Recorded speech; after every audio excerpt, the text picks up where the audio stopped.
Okay, what I want to talk about in this video is just some close analysis of parts 2 and 3 of the Underground Railroad. So the remainder of part 2 that we haven't talked about yet, and then part 3 about Ridgeway. So the way I'm going to do this is just talk through some major plot points and then some significant quotes along the way. Okay, so the first quote we're going to talk about is the full moon, the white beacon that so often agitated the slave with a mind to run. So in this quote, it's kind of describing when Caesar and Cora start making their plans to run, and Caesar points out that the owners will be watching extra closely on the full moon because that's when slaves were most likely to run. So you'll see that the emphasis on the word white here, because whiteness represented privilege and freedom, while a beacon represents something that's calling out and offering hope, right? So if we think about the white beacon kind of offers this hope to achieve freedom and to achieve privilege. Um, so essentially the idea of, something that represents what they are searching for, reaching out to them in the form of this beacon calling to them. Okay, so the next one is Caesar and Cora listened to the insects as the enormity of their plan moved over them. And here we have a description that offers kind of a juxtaposition, right? So they're listening to these tiny little creatures, making these tiny little noises, in a moment when they're realizing how huge their decision is, right? We see sort of these two opposites pushed up against each other of this, you know, this tiny thing and then the enormity of this plan. And then the idea of the plan moving over them suggests that they're kind of possessed or compelled to do something that's bigger than they are. Okay, Cora's last day in the field, she furiously hacked into the earth as if digging a tunnel. Through it and beyond is your salvation. So this kind of suggests the idea of her digging her way out, digging her way to freedom, which is obviously a clear reference to the Underground Railroad, and also to the idea of it as a literal system of tunnels underground versus the reality of that being more a metaphorical description. But of course, in Whitehead's rendering of the Underground Railroad, it is something that is literal, right? It is actually a network of tracks underground.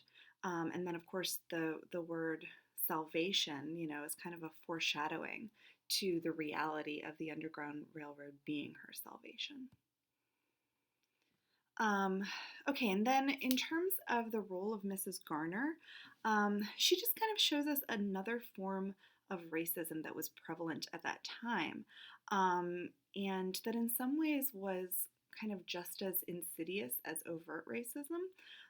She wasn't defined by cruelty. She was fairly kind to her slaves, but she believed that their inferiority was innate, and that freedom would lead to their demise because they needed to be cared for.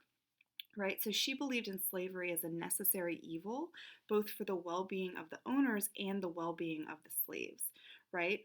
So this glimpse into the past kind of offers us another version of the sort of racism that slavery instilled, and just this sort of dangerous mentality of, the way that people became actually convinced of inferiority, perhaps as a way to just justify behavior and treatment that otherwise, just couldn't be justified. Okay, and then Lovey's role in the escape from the plantation. So of course, Cora and Caesar escape on their own, but Lovey catches up to them. And this shows how deeply ingrained the human desire for freedom is, right? So Cora assumed that Lovey's simplicity meant that she didn't ever really long for freedom or understand, the injustice of her circumstances.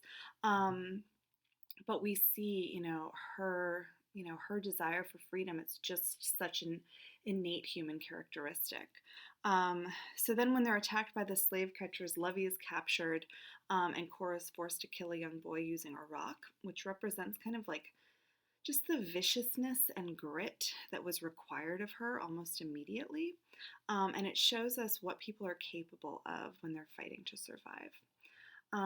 Okay, and then when they arrive at Fletcher's house, they learn that it was Lovey's mother, who, when she was searching for Lovey, kind of indirectly alerted the owners that Lovey was missing.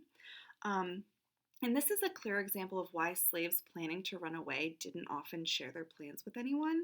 Um, because the risk got so much higher, even inadvertently. And so it kind of shows us why word of the Underground Railroad wasn't part of the grapevine during slavery.